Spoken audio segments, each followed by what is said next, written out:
If you or someone you know is considering suicide, call the National Suicide Prevention Lifeline at 1-800-273-8255 or text the crisis text line at 741-741.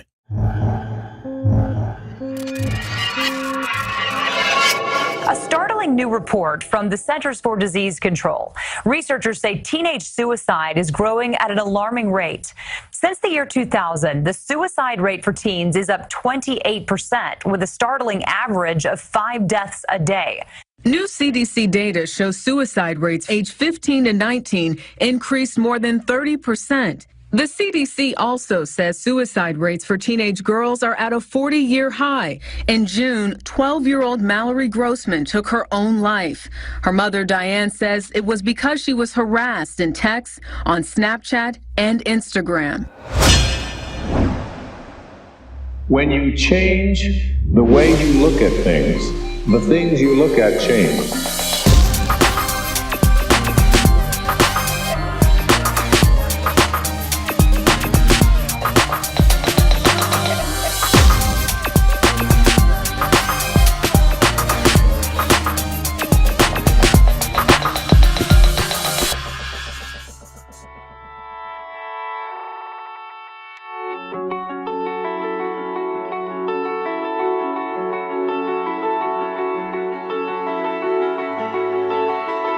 Welcome to Awareness, a show that reveals the story beyond the headlines.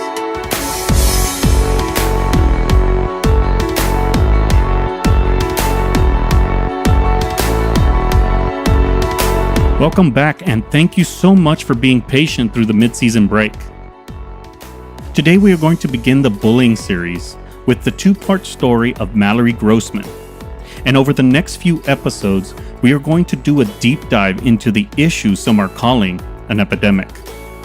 Bullying, an issue that most of us parents, including me at one time, believe that the issue is overblown, an overreaction to the perception that our kids are getting soft, that they are overprivileged and weak-minded. We tell ourselves this to deflect, to minimize, to hope that we can ignore it out of existence. It is a nuisance dealing with bullying. Taking the time to address it is just another thing we have to do on top of all the other worries we have. We have bills to pay, a household to run, dinner, homework, life's tasks need to get done. Bullying? Just deal with it and move on. When we were growing up, the burden was on us to deal with it, to figure it out. If that didn't work, well, we had sticks and stones, our mantra to resilience. After all, it makes perfect sense. Words can't do us physical harm, especially if those words are gone just as fast as they were manifested. Those words disappeared and were relegated to the private memories of those around to receive them. To those not targeted by the hateful words, those words faded with time, lost memories of insults, belittlement, and hate. Bullying behavior, to be effective, had to have physical proximity and be sustained over time. It had to be expressed while others were watching. Logistically, more difficult to do. Now, there's no doubt that some were successful at it. We've all heard the stories, seen it happen before our eyes.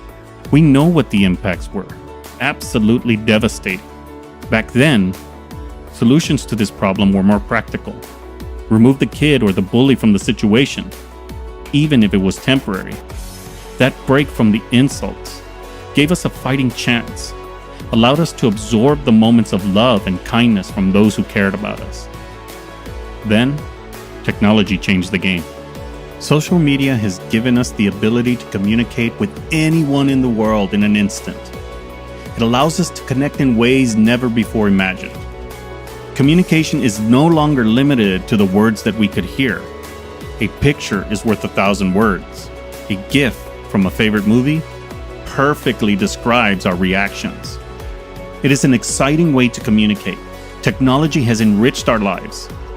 But just as in society, where there is good, there is the bad.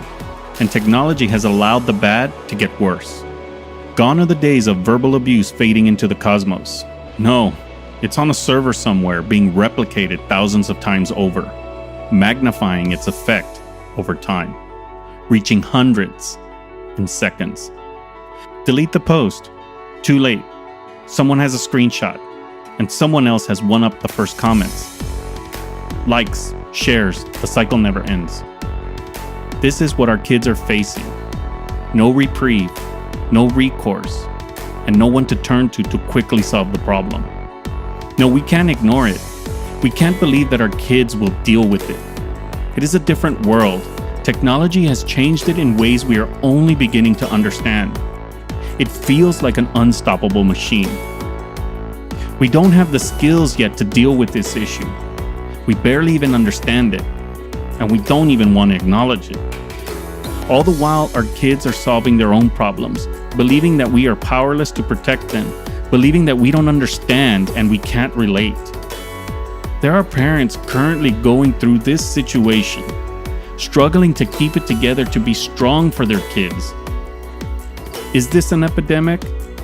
I don't know, but it sure feels like it's getting out of control. If we want to wrangle this monster, then we need to begin with awareness. But awareness alone is not enough.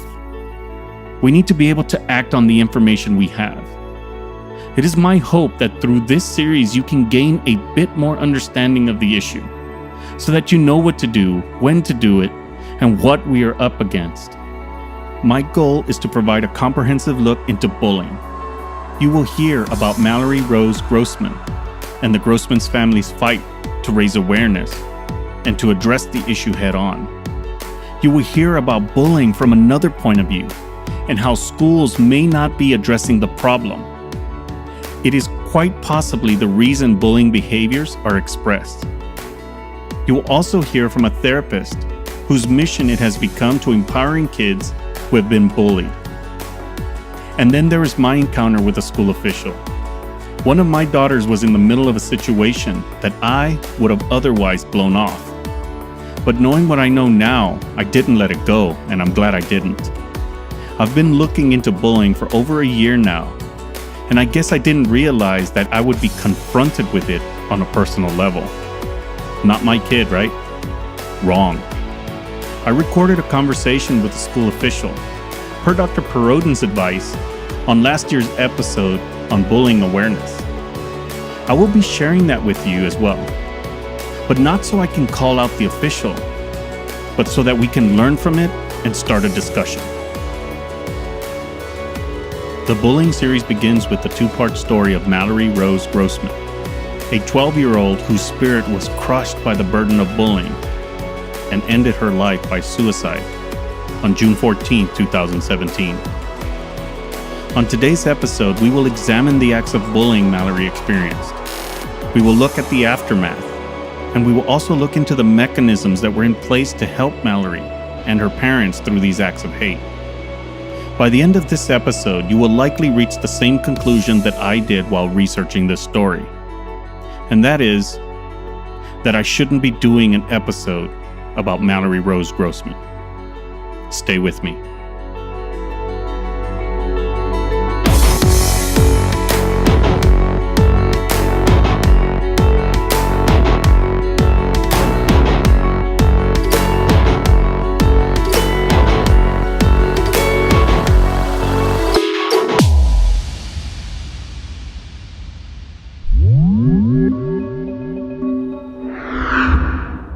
Community in New Jersey rocked by the possible suicide of a 12-year-old girl, a middle school student who teachers say was a good student, an athlete, and popular among her peers. So what happened? News 4's Lori Bordenaro is in Rockaway Township with the clues that authorities are now following. Lori. And Stefan, by all accounts, Mallory Grossman was well loved, a good student, a cheerleader. But friends here say she was bullied, and now this community here is shaken by her sudden death. Students at Copeland Middle School wearing light blue clothing today with the message to stop bullying. A tribute to 12-year-old student Mallory Grossman. Friends say the Rockaway Township cheerleader took her own life last week after getting bullied online. Heartbroken. You know, my kids, I have my twins over here that are in 7th grade, and you think about what tragedy that hit home. Authorities would only say Grossman's death is under investigation, but family friends tell News 4 the young girl's mother complained to her school about the alleged bullying the very day she died. I just feel really bad for her because I know how it gets for cyberbullying, but... Grossman's former gymnastics coach remembering her as a good student, athlete, and popular among her peers. According to Grossman's obituary, she loved the outdoors and would often donate her own money and handmade jewelry for sick children at Camp Good Days. Wonderful child, sweet, smart, kind, quiet. The school superintendent would not comment today, but the school district's website says an anti-bullying assessment of Rockaway Township just last year indicates strengths in the area of curriculum and instruction, investigation procedures, and incident reporting, but not everyone agreed. They need to change their anti-bullying policy and stick to it.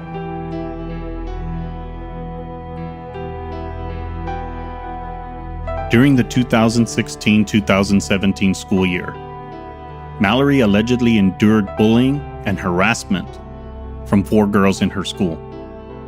The harassment was carried out via text messaging, photos taken of Mallory while walking alone, with the annotation, quote, "You have no friends."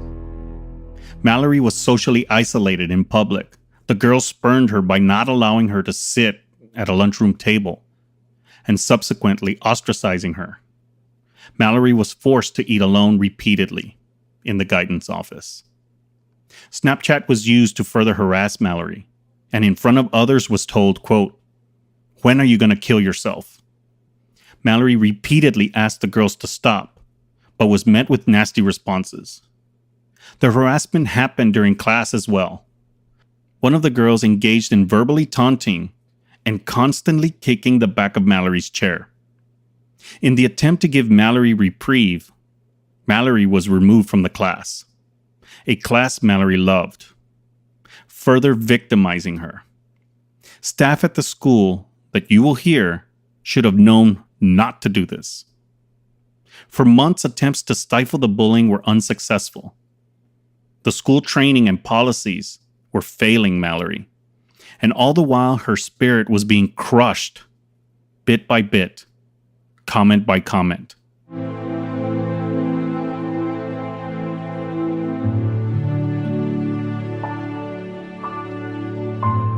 She was called things like ugly, fat, jiggly. She was told she had no friends, was a rich white girl, called a bitch. All these comments alone seemed trivial, but after months of harassment, with no remedy or end in sight, with no one to help stop this, it would be a tremendous burden for anyone, let alone a 12-year-old trying to figure out who she is. A 12-year-old trying to find her place in this world.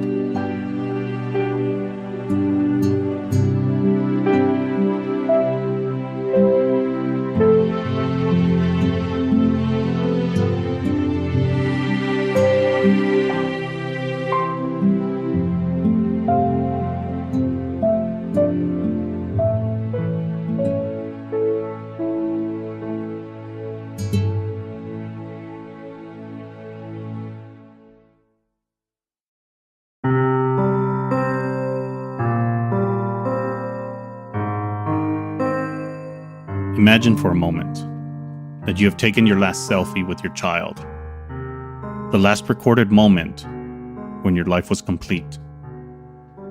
Diane posted her last selfie with Mallory on the Mallory's Army Facebook page on June 5th of this year. The photo was taken June 5th of 2017, just 9 days before Mallory would take her own life. The picture was taken at a local McDonald's. At the time, Diane was still unaware of how desperate the situation had become. Who could blame her? A tween working through the issues at school. We've all experienced that. You might be seeing that now in your kid. Would you know? I wouldn't. Diane felt Mallory being distant, felt Mallory needed her. So she took the day off, and they were planning on going to watch Carly Grossman, Mallory's older sister, sing a solo. Her first solo, in fact. A family night planned. After dropping off Carly for extra practice, Diane and Mallory stopped at a local McDonald's to eat. The sadness in Mallory was obvious. After some probing, Mallory finally opened up a bit. Cheer signups had taken place.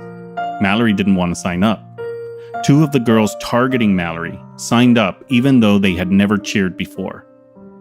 These are the subtle signs of bullying that are very hard to detect, and from the outside looking in, they seem trivial. But to the person being attacked, it's just another burden to carry, having to figure out another way to stay away from the abuse. Mallory quit to stay away from the attacks. Another thing she loved, taken away. Diane contacted the coach to see if there was a solution to the problem, because that's what we do as parents. We try to protect our kids the best way we know how, and we try to do what's best for them. Her attempts were futile, and after some back and forth, Diane states that Mallory was okay with the result. Diane wrote the following, quote, "After this back and forth, Mallory, in this moment, okay with cheer. I think she wanted to believe I'd protect her. Someone would protect her. I didn't know. They do not tell you everything. They don't. And if you think, I'm close with my daughter, she tells me, you're lying to yourself. Trust me." End quote. June 5th, 2017. Mallory and Diane smiling for the camera. For Mallory, the smile never reaching the eyes. A disguise. Would you know?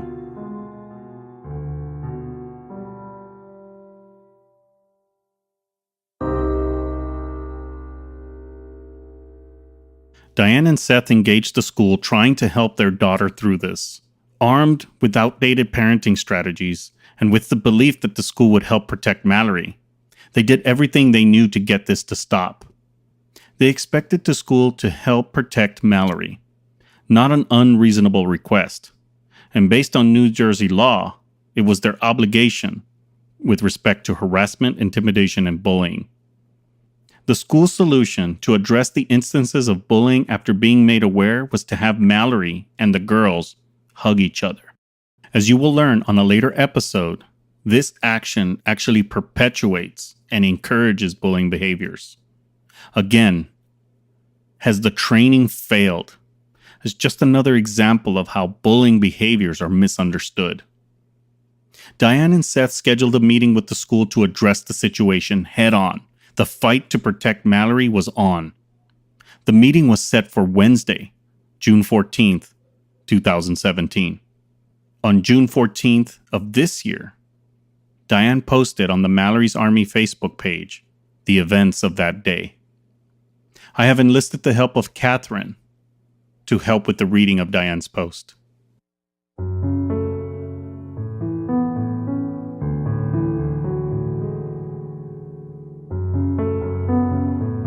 It's 5 a.m., June 14th, 2017. I've been up all night, frustrated, sad, angry.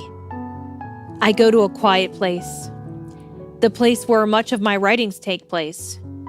In our garage, no one can hear me. Privacy.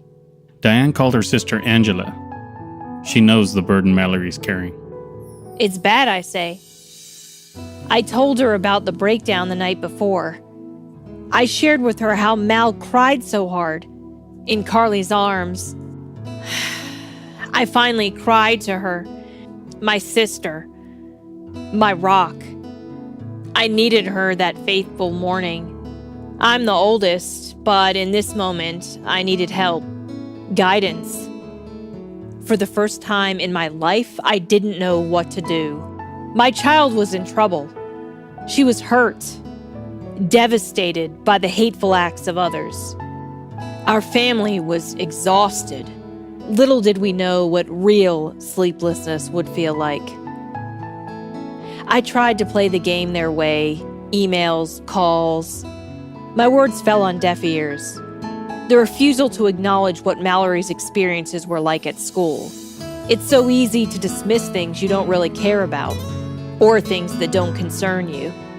That's the clear message that was sent, over and over. Diane, Carly, and Mallory started on their last road trip together. They were going to drop off Carly at school. It was exam day for her. Diane called Mallory's school to confirm the meeting. Emails and calls from the night before had gone unanswered. 12 hours had gone by since Diane sent the school the images that concerned her. No response. Diane, Seth, and Mallory spent 3 hours at the school discussing with school officials Mallory's school life. During that school meeting, which lacked any suggestions to punish the offenders, but instead placed the bulk of the responsibility on Mallory to rectify the situation, Mallory was further humiliated. The principal handed Mallory a poker chip and asked her to inscribe her initials and the date. And he then asked her this, quote, "Are you all in?" End quote. Mallory walked the sidewalk of her school for the very last time. A girl. Michelle said goodbye to Mallory.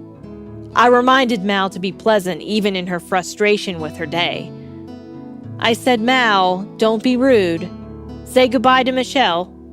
Caught up in her own thoughts, angry and sad, gritting her teeth, she said bye. The last child to say goodbye to Mallory. I think about that moment always. Michelle has Down syndrome. She was on the lawn for a lesson. Mal always kind of had a place in her heart for children with learning disabilities. And the last child to say bye. Ironic, I think. The car ride home was silent, frightened by the repercussions of confessing what those girls did to her. She knew based on similar tattletale moments, the girls would up their game. "You just made it worse," she told me. "You don't know these girls. You don't get it. You just made it worse." Those words burned my ears. The guilt. Jesus, why didn't I just know?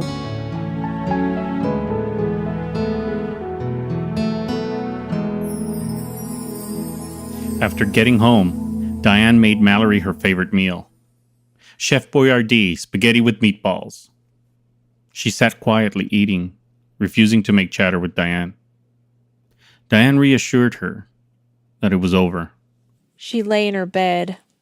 I spooned her for the very last time. I played with her soft blonde flyaway hair. She was too angry to cry. "It's fine," she said in a firm, leave me alone voice, like she had said so many times before. "It's fine" was code for leave me alone. I encouraged her to take a nap. Daddy would be home soon and take her to cheer. I hoped the quiet time with Daddy would calm her, so together we could figure out our next move. We'd be fine. Just another road bump in our road.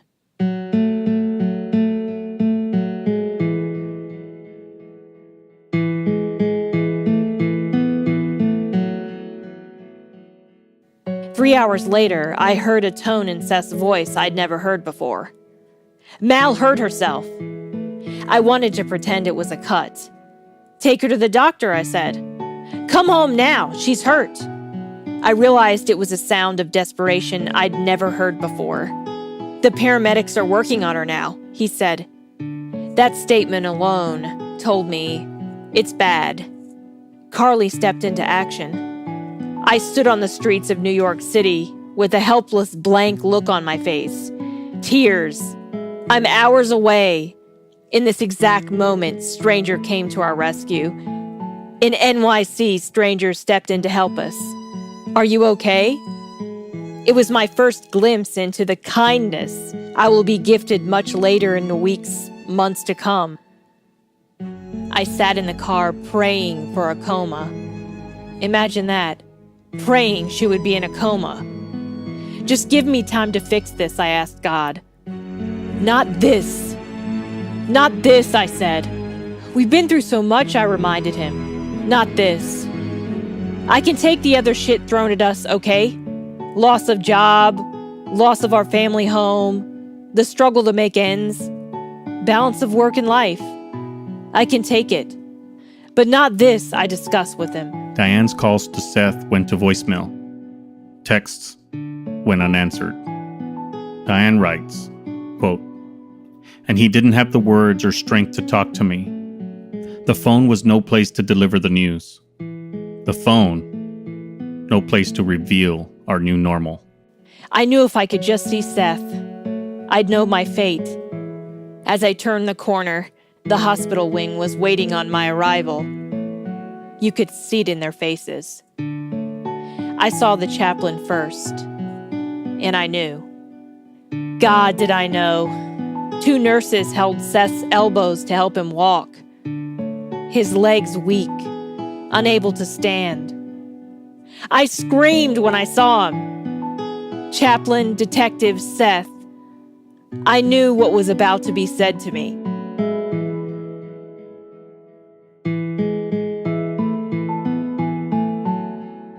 On the hospital bed, my sad, lifeless Mal, bruised by the attempts to save her. Her hands already beginning to turn cold. I can still feel her skin. I can smell the latex gloves. I can hear the silence of the machines unable to help her. Curtains don't hide your screams or cries. I know families learned our fate as we did. I called Angela. Your prayers didn't work. She's gone. He didn't hear you. God didn't listen.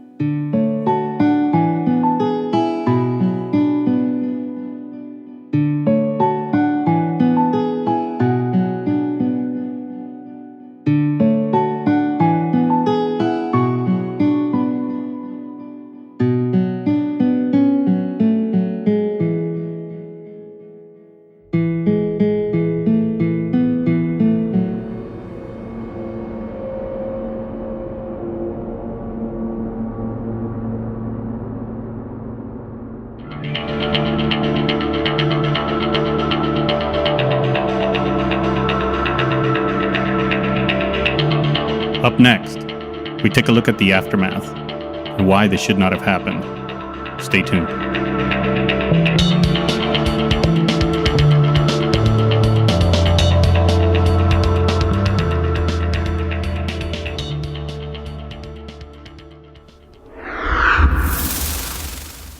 On September 14th, 2017, a candlelight vigil was held for Mallory. Diane spoke to the crowd.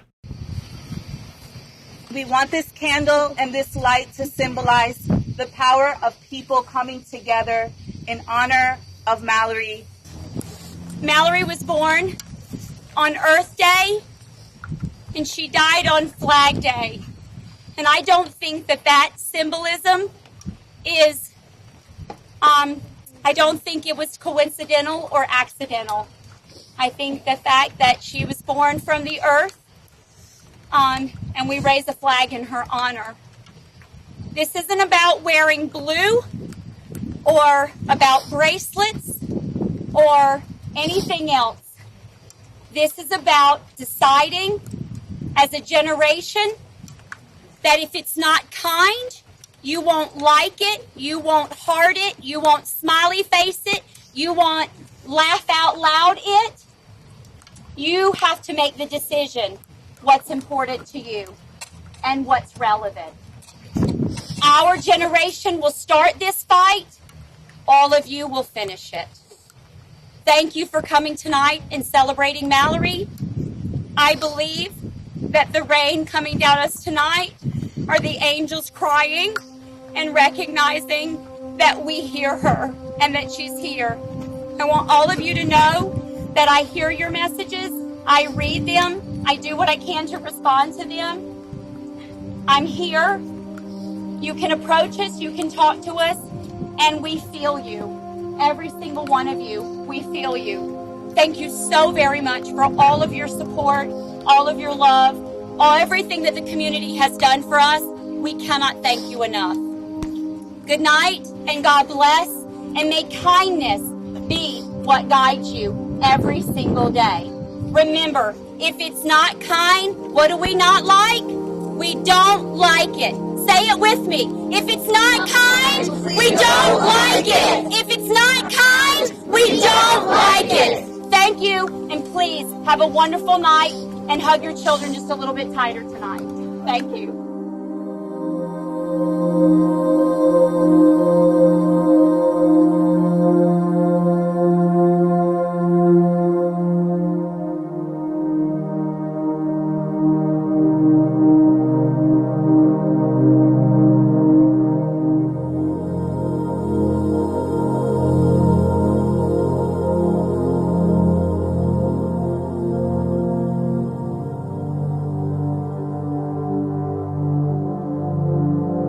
New Jersey has some of the toughest laws in the United States when it comes to bullying.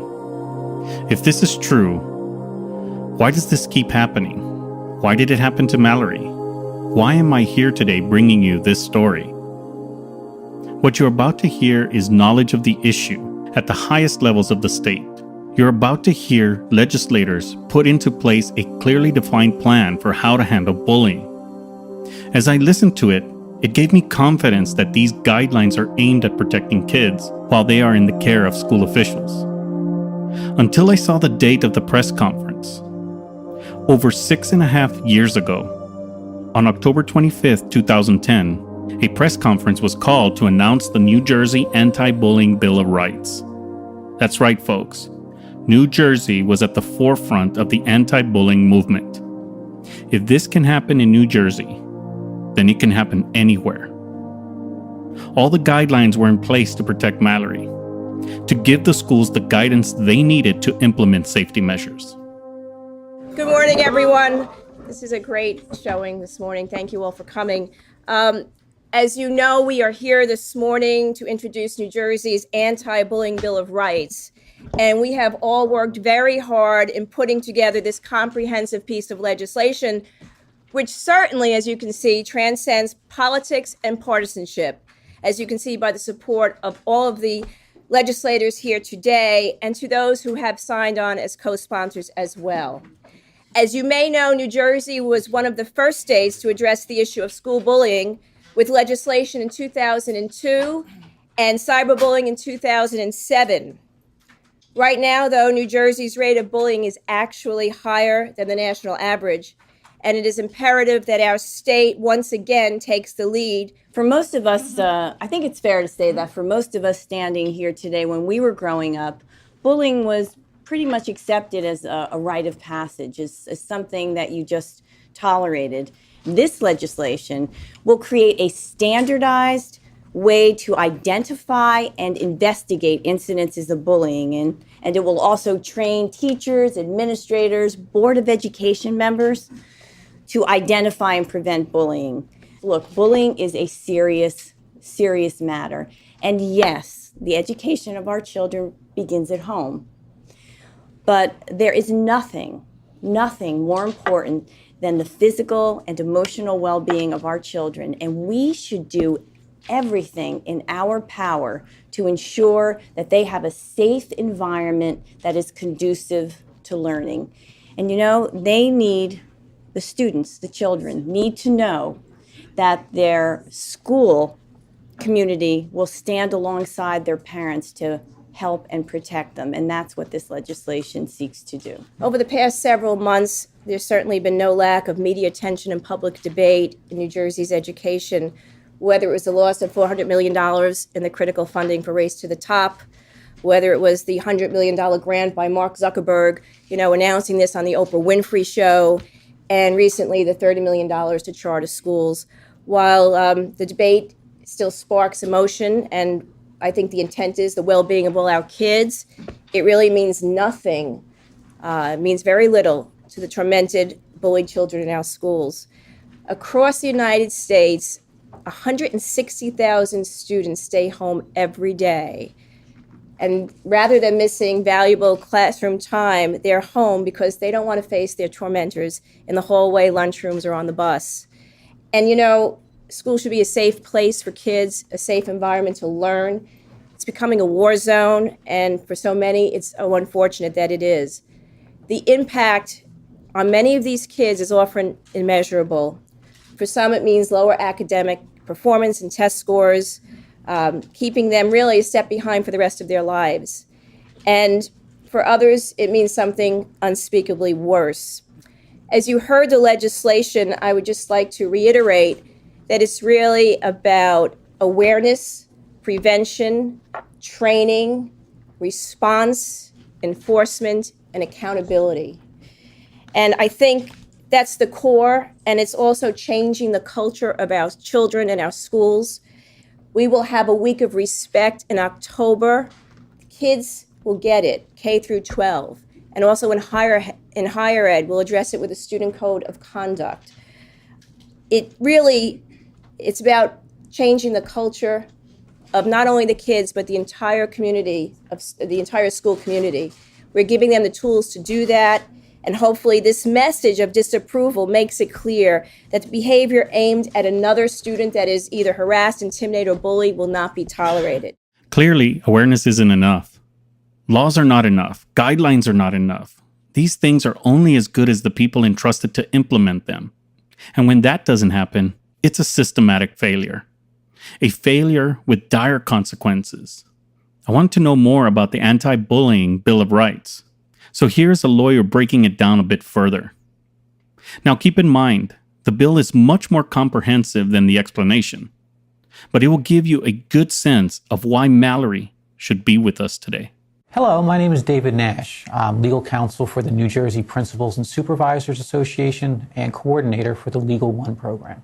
I'm here today to talk with you about a major change in New Jersey law, the signing of the Anti-Bullying Bill of Rights. The law was signed by Governor Christie on January 6th of this year, and the law includes some dramatic changes to how school districts must address bullying in schools. The new law goes into effect September 2011, and the purpose of this video is to review some of the major changes in the law and provide you with some basic information about training opportunities that are available for school leaders and school districts to address the new provisions in the law. I want to first begin by stressing that many aspects of the law on bullying really have not changed.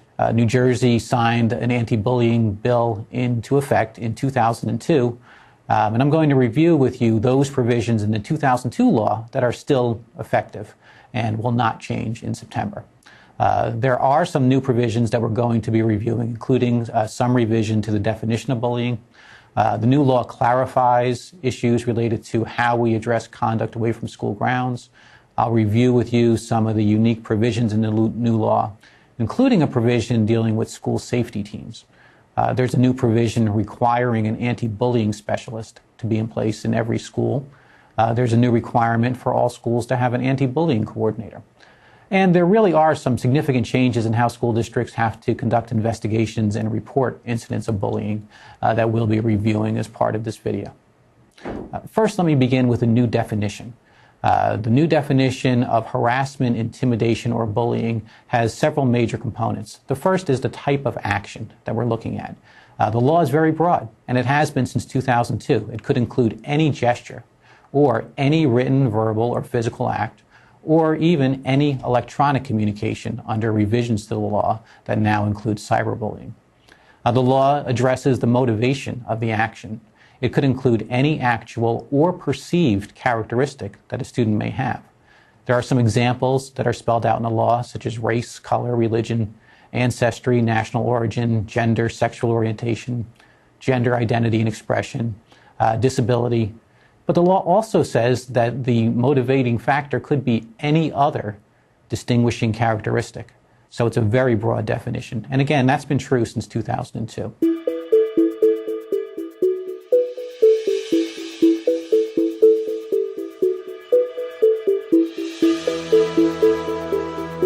Based on what we know, Mallory's situation is covered under this provision.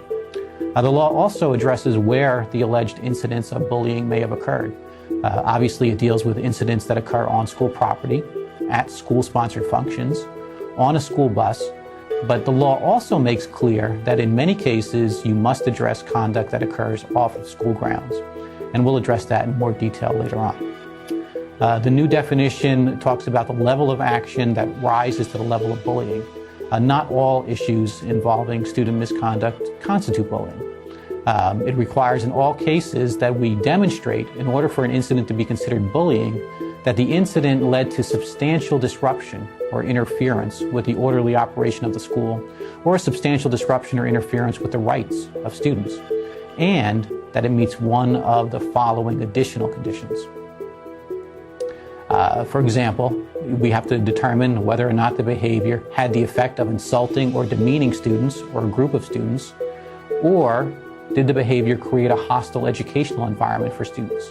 Now, it would create a hostile education environment by interfering with students' education or severely or pervasively causing physical or emotional harm to a student.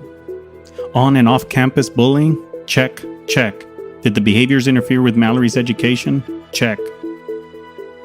She was removed from a class that she loved.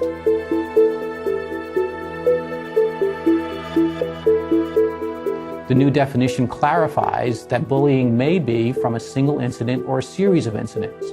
But again, that's been true and has been made clear in case law for a number of years.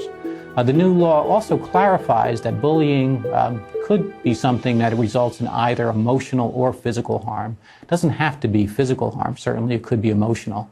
But again, that's been true for many years based on case law.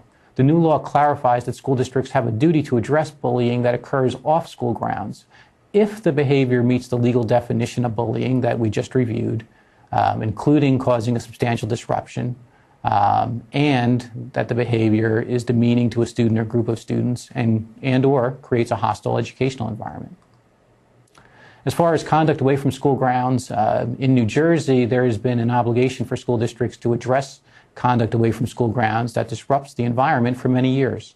There's a decision in New Jersey going back to 1971, a case called RR versus Shore Regional, that made clear that school districts have a legal obligation and duty in many cases to address conduct away from school grounds. The new requirement has been in New Jersey's administrative code since 2005, saying that in certain situations we must address conduct away from school grounds. There has been some misunderstanding of the new requirement. There are some who believe that it only deals with what we call portal to portal. And by portal to portal, we mean when a student is either going to school or from school back to home. That is part of the duty of a school district to address conduct that happens portal to portal, either going to school or from school, but the obligation is much broader than that. And if we have conduct that occurs on the weekends away from school and it causes a substantial disruption to the school environment, there's still a requirement for you to address that behavior. Some examples could include students fighting at a park, where perhaps a student who is beaten up by another student is now distracted and fearful in school, and this causes a disruption to the school environment for that student. The school district now has a duty to address that behavior. Another example, and this is one that unfortunately has become common across the nation, is the issue of cyberbullying, where much, if not all, of the behavior is occurring off of school grounds, but it's causing a substantial disruption to the school environment for a student. And again, in that situation, there would be a requirement to address the issue. Now, this requirement makes me feel like the legislation understands the need for specialists. But please keep in mind, this legislation was passed in 2010. One major new change in the law is the requirement for every school to have an anti-bullying specialist. This is a new position that has not existed in New Jersey before. The new position is one that must be appointed by the principal. The principal is required to appoint someone to this position who either is a guidance counselor, a school psychologist, or the legislation talks about other similarly trained individuals. If none of those persons is available in a particular school, the principal is allowed to appoint someone else from the staff to serve as the anti-bullying specialist. The duties of the position are very broad. This anti-bullying specialist is required to lead investigations of bullying incidents. It's the primary official responsible for preventing, identifying, and addressing incidents of bullying in the schools. And this is the person who's going to chair the newly created school safety committee that every school district and every school must have. So, school safety committee. This is very encouraging to hear. As a parent, to know that these mechanisms are in place to ensure the safety of my child. The anti-bullying specialist will chair that committee. The committee is required to include either the principal or the principal's designee, a teacher, a parent, and other members as determined by the principal. The duties are very specific. The school safety team is required to receive complaints of alleged bullying from the principal, to receive copies of all investigation reports that are completed on alleged bullying incidents, to review and strengthen school policies and procedures related to bullying, to review and identify patterns of behavior regarding bullying in school, to participate in training programs related to bullying, to collaborate with the newly created district-wide anti-bullying coordinator as far as the collection of data and development of policies. Okay, so there is a district-wide anti-bullying coordinator. The school districts could have all the data from the schools aggregated into one source, which should allow them to be consistent and also to allow them to refine their practices and procedures. Another new position that we mentioned is the anti-bullying coordinator. That's a position that's a district-wide position appointed by the superintendent of schools. The duties include coordinating and strengthening district policies, collaborating with the anti-bullying specialist in every school, providing data to the Department of Education, and meeting at least 2 times each year with the anti-bullying specialists from all the schools. The new law includes very specific, very detailed investigation procedures. It's critical that school districts become familiar with the timelines in these procedures and what must be done at every step of the process. This is an area where a school district could face significant liability if they don't meet these new investigation requirements. The verbal report of a bullying incident under the new requirements must be made to the principal, and that report has to be made on the same day the incident occurs. So if there's any staff member, any volunteer in that school who is receiving information about bullying, they must immediately, on that same day, report it to the principal. There then has to be a follow-up written report. So whoever did the verbal report must complete this written report within 2 days.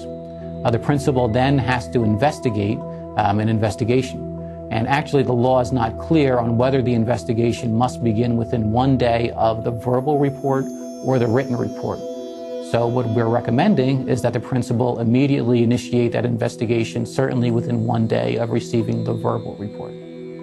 The report of the investigation must be presented to the Board of Education at the next board meeting following completion of the investigation. Parents of both the alleged victim and the alleged bully do have due process rights that are spelled out in the legislation.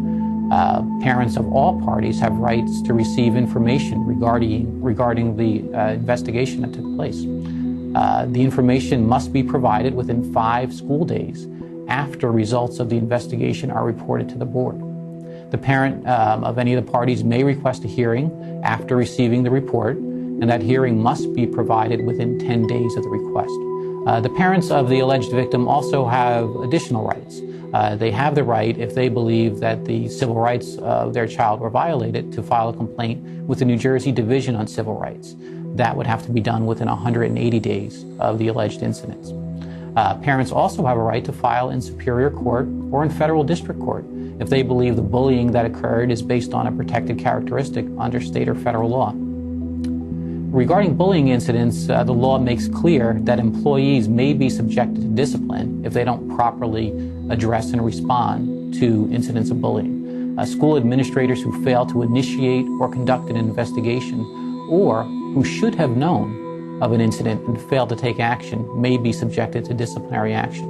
A key issue here is when a school administrator should have known that bullying was occurring in the school. This is a fact-sensitive issue that would require significant investigation of when incidents were occurring, what witnesses there were, what information was provided or should have been provided to the school administrator.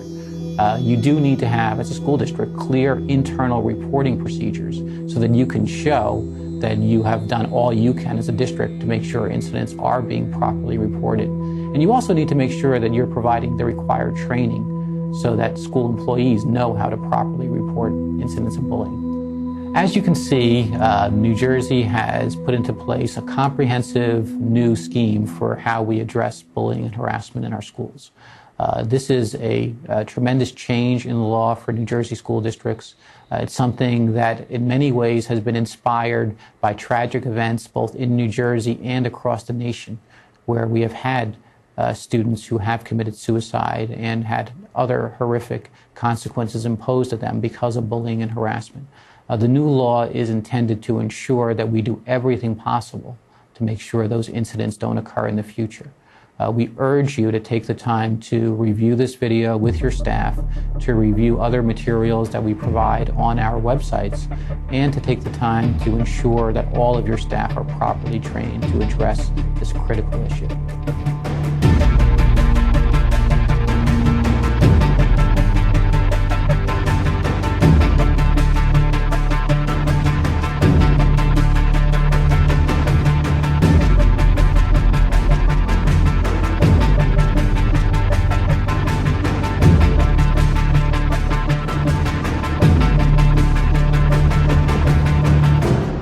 During the course of the school year, Diane had numerous communications with the school officials complaining about the harassing behavior. School officials advised the Grossmans not to file a formal complaint under the harassment, intimidation, and bullying policy that the school district had per the legislation you just heard about. If this is in fact true, then the kids' best interests were not the top priority. On the day of the 3-hour meeting, just hours before Mallory killed herself, school officials told Diane and Seth that Mallory should not remain at the school that day, that she was not safe.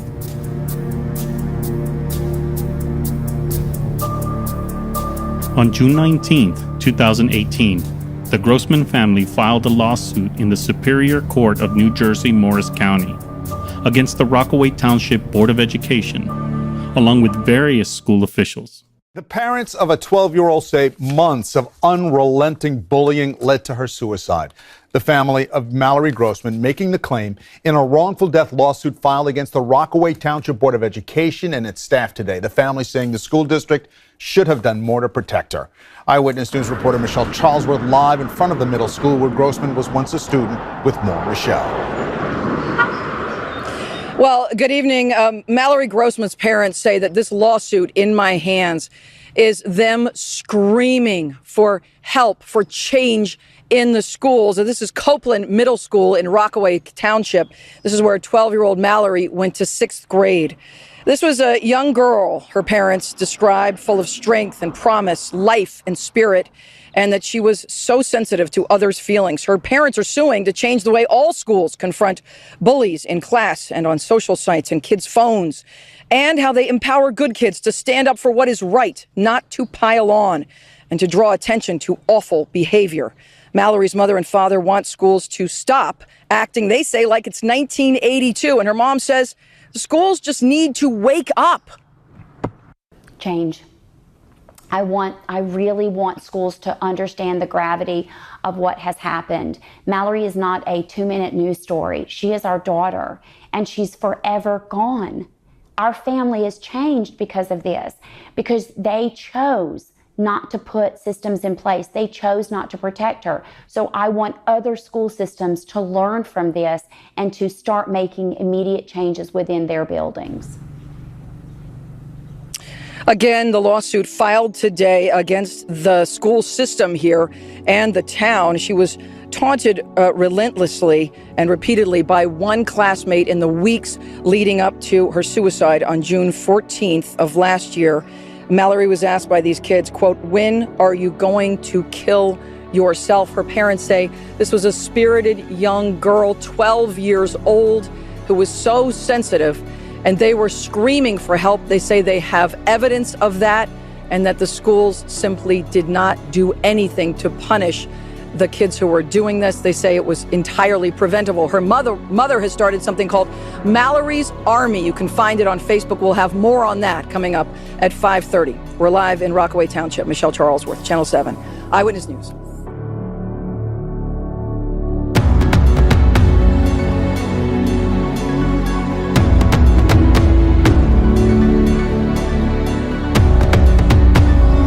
I should not be here today telling you the story of Mallory Rose Grossman. The sad fact is, there are countless others out there right now going through what Mallory endured, and they shouldn't have to. Find the mental health support for them. We can't do it alone. Parents need to reach out. Help is out there.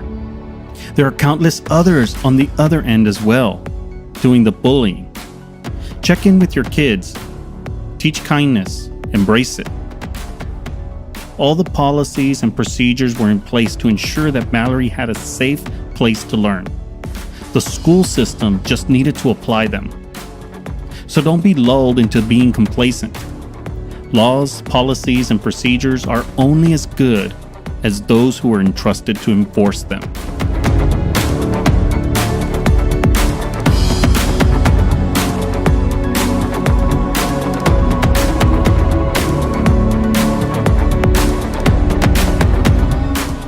Nice to finally meet you. And I know we've talked a couple of times, but next week on the Awareness Podcast, Mallory's mom, Diane Grossman, joins me to lift the veil on bullying.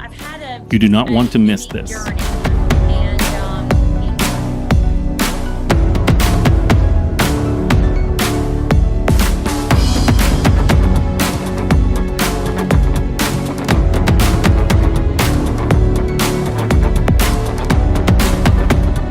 If you want to give feedback on the episode, find the podcast on social media. We're on Twitter and Facebook. There's also a Facebook group on bullying, and everyone is welcome. You can find all the links in the show notes. The Amazing Awareness intro theme music was provided by Shane Yoder and his team at puttheminasong.com. I want to say thanks to all who listen and share the podcast. We are continuing to get the message out there, and from the bottom of my heart, thanks. I would like to thank Catherine for providing her voiceover talent on this episode. And last but not least, I want to thank my family for giving me the strength and for their understanding. It takes many hours to deliver this content. Their support allows me to do this for you, and I am eternally grateful. Until next time, stay aware, be aware, and I'll talk to you soon.